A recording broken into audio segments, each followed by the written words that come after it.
Bakit kaya habang tumatanda na tayo ay parang hindi na tayo excited tuwing Pasko? Kaya gumawa ako ng Christmas lantern para manibalik yung kabataan ko na sobrang excited kapag makakita ng Christmas lantern. Tamos mga dong mga dahil lumugwa ako sa aming payag para maghanap ng kawayan. At grabe, alam niya naman natin dito sa probinsya ang mga kawayan ay katag-katag lang sa kapaligiran. Kaya kumuha ako at pinotol ko ito at dali-dali itong ginabas-gabas dyan at nagpakarga sa akin itong aking posa na si Popcorn. Grabe talaga kasi gusto niya magpapapansin. Kaya nilagay ko ito at nagpatuloy ako sa aking ginagawa. Siyempre sa paggawa ng parol, hindi ka talaga makakagawa kapag walang kawayan. Kaya ito pinakispikas ko na talaga yan. Tingnan nyo naman, mag-ingat kayo sa pagpikas-pikas niyan. Kasi napakahait ng kawayan. Talaga grabe yan. Naaalala ko tuloy nung elementary pa ako tuwing sinasabihan kami ng teacher namin na magdala kami dapat ng parol sa school. Siyempre hindi pa ako marunong gumawa ng parol na yun kasi bata pa ako. Kaya yung nanay ko talaga ang gumagawa niyan at grabe na shock talaga ako sa mga ginagawa niya. Akalain mo, lagi akong panalo at yung aking parol ay nilalagay talaga yan sa pultahan. Ang gamit niya noon ay yung tinatawag nating papel di hapon at yung mga sinaw ng sigarilyo.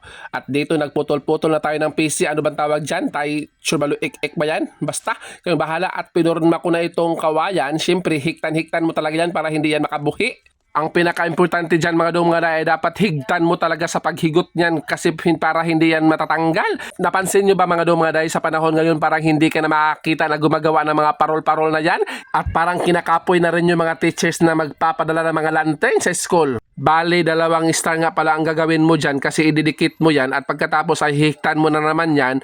Matrabaho din siya mga dong mga hindi siya madali kaya kailangan mo talaga siyang laanan ng araw para makagawa niyan. O tingnan nyo, nagkuha ko ng mga stick at nilagay ko sa tunga. Hiniktan ko talaga yan, grabe para hindi talaga makabuhi at putol-putulin yung mga pisi-pisi na yan kasi nakakaluka yan kapag didikatan mo yan yung mga ano na. So dito na tayo mga dong mga kasi syempre nagpahulay ako dyan kasi hindi naman yan ang ginagawa ko araw-araw. At dito nagkuha naman ako dito ng mga kawayan timing kasi may mga kawayan na tanong ako dito, Chinese kawayan yung mga maliliit. At ito yung gagawin kong parang circle sa sa ating parol. Tingnan nyo naman si Dodong, oh grabe talaga. Wow, grabe. Nanguha talaga ako ng mga kawayan, mga linghod pa mga dong maday. At dyan nagpurma na ako ng ulo. Yung circle, yung parang ulo mo na sobrang laki. Wow, grabe yan. Bale yung circle mga dong maday, itugma mo yan sa parol mo. Isusukod mo talaga yan kung sakto ba talaga.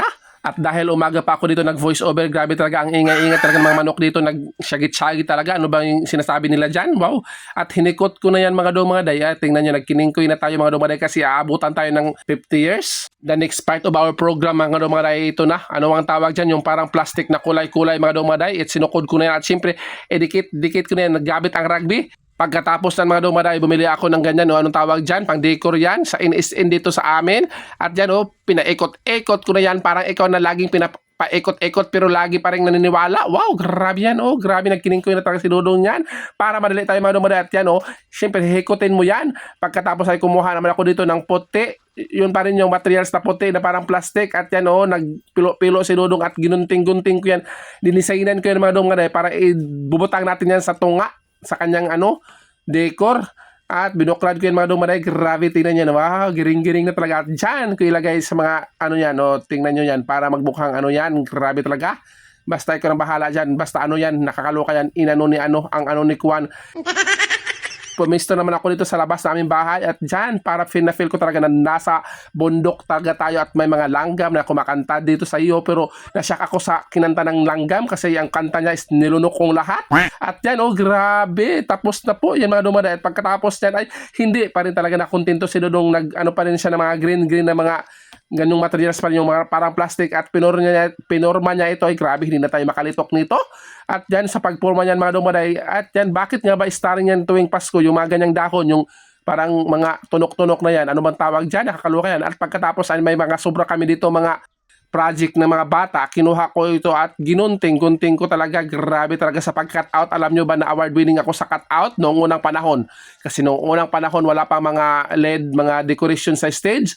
Ako talaga ang inasahan nila. Ako talaga ang laging sinusugo talaga sa paggunting ng mga cut out ng mga letters na yan tuwing bakasyon at tuwing closing remarks. Basta.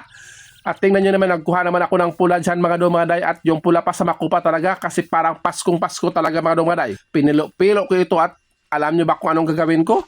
Grabe, sanay na sanay talaga ako dyan mga dumaday kasi nung kabataan ko talaga, ako laging gumagawa niyan at may Nakakaloka yan. Nabululo na tayo. Hindi na tayo nakakahirap talaga mag-voice over mga dumgaday. At yan o, pilo ko yan mga dumgaday. At yan o, grabe. At gagawin ko yung ikog-ikog talaga ng ating parol. Alam nyo ba, nung unang panahon, nung bata pa ako, nung high school siguro ako yun, may mga tao doon sa aming probinsya na nagpapagawa. At syempre, pira-pira tayo niyan mga dumaday, libreng baon ng mga dumaday at makakabili na tayo ng bigas at ulam na buwadwa. Kaso ngayon gusto ko ibalik sana yan. Kaso parang wala nang bumibili. Yan o, binubuklad ko na yan at grabe yan. Oh, wow. Magsikin natin yan. Dapat dalawa dong. O, magic. 1, 2, 3. Wow, grabe. Nading dalawa. At pagkatapos ay nagpuputi na naman yan. Puti na naman yan. Grabe yung puti pa sa yung budhi. At yan o. Dapat gunting-guntingin mo na lang.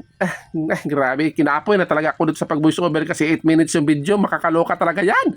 At yan o, grabe, pinulo-pilo, ginunting-gunting talaga. Kasi ilalagay natin yan sa loob ng ating, ng yung pula. Pula pa sa makupa, yung parang sa'yo nagpula. Wow, grabe. At yan o.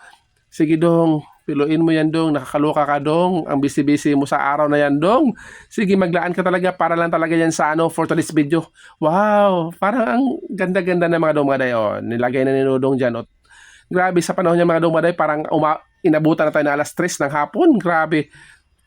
Yan oh, ginunting na naman Dodong yung pula. At hindi pa nakontento si Dodong. Grabe talaga. Paskong Pasko talaga ang kulay. Pinaikot-ikot na naman yan yung mga babae noon. Wow, grabe yan. Salamat talaga sa mga sponsor. Wow, wala pala sponsor dyan. Akin lang pala yan. Grabe. Sige dong, paikutin mo pa yung mga babae noon. Yan. Pagkatapos yan, grabe. Nilagay ng Dodong dyan sa gawa sa kanilang bahay. Nagmukhang giant talaga kasi napakalaki talaga ng style na ginawa ni Dodong at yung bahay namin na sobrang liit. Wow, grabe. Wow. Maganda ba? Tingnan nyo. Wow.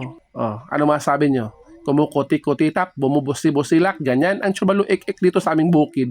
Wow, grabe, parang bumalik talaga yung aking saya nung kabataan ko na nakita ko talaga yung aking gawa. Grabe yan. Walang kapantay na saya talaga mga dumaday ang nadarama. Grabe. Oh, tingnan nyo naman kahit pobre tayo, meron tayo mga decor-decor dyan sa labas ng ating bahay ni Kuya. Wow, grabe, tingnan si Dodong ang saya-saya, parang bata na. Grabe talaga yan. O sige. Pagpasensyahan nyo na talaga si Dodong, natatagaw kasi yan. How many years ngayon na siya ulit nakagawa ng parol? Grabe, sobrang saya ko talaga. Nagtanong ako sa mga bata ko, sabi ko, maganda ba? Sabi niya, it's okay. Okay lang siya. Wow. Gusto mo yan? Share and like naman para ganahan si Dodong. Bye-bye.